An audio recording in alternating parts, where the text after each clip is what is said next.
It's nice to speak with you today, Claire. And today I'm looking forward to hearing your views and sharing your views with our audience on the blog. Skills shortages and gender diversity in logistics. Can you first provide a brief background of yourself? Yes, certainly, Dustin. It's nice to talk to you too.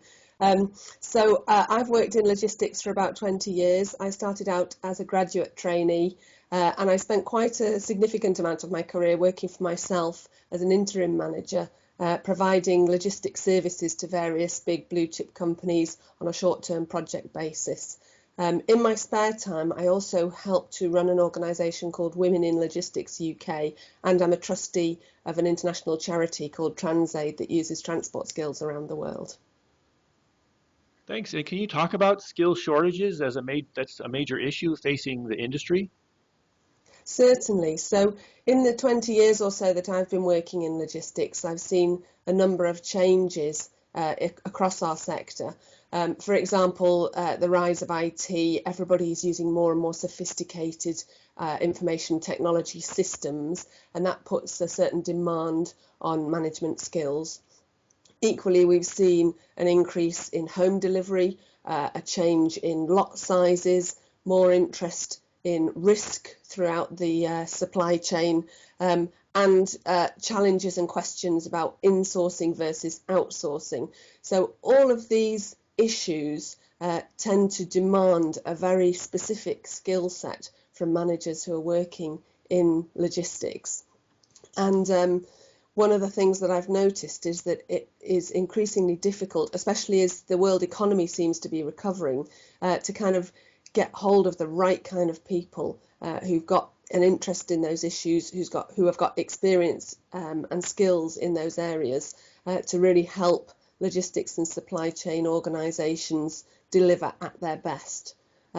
So I think there's a shortage of skills, and I also think that by fishing only in one half of the talent pool, by only thinking about men as potential candidates for management jobs in logistics, companies are doing themselves and women a disservice. And what is Women in Logistics in the UK doing to improve gender equity or equality? So Women in Logistics was set up back in 2008. Around that time, our Sector Skills Council in the UK, an organisation called Skills for Logistics, had estimated that around 9% of managers in logistics were women. So that means that 91% were men. So we felt that imbalance needed to be addressed in some way. And we've really come up with a kind of a three-part approach to doing something about it. So the first part of our approach is networking.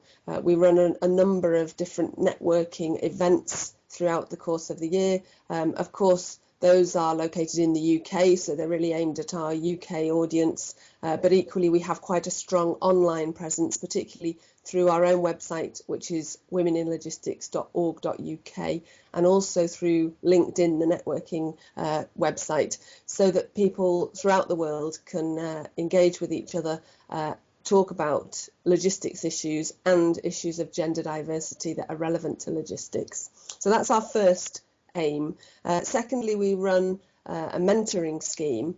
So what we've found is that people who act as mentors can find that to be a very rewarding experience, and that can help to boost your confidence, to build your network, and to get you thinking about issues in a new way.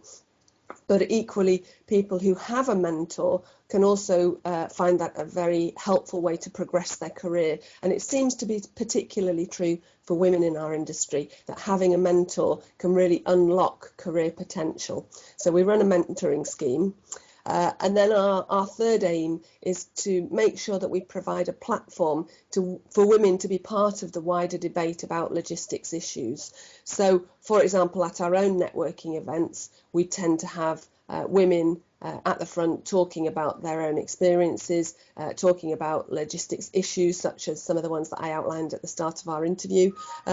We also work on other events. So if we know of other organisations who are running events where they seem to have an all-male panel or only men speaking, then we would contact those organisations and offer to help them to source a more diverse panel for their event.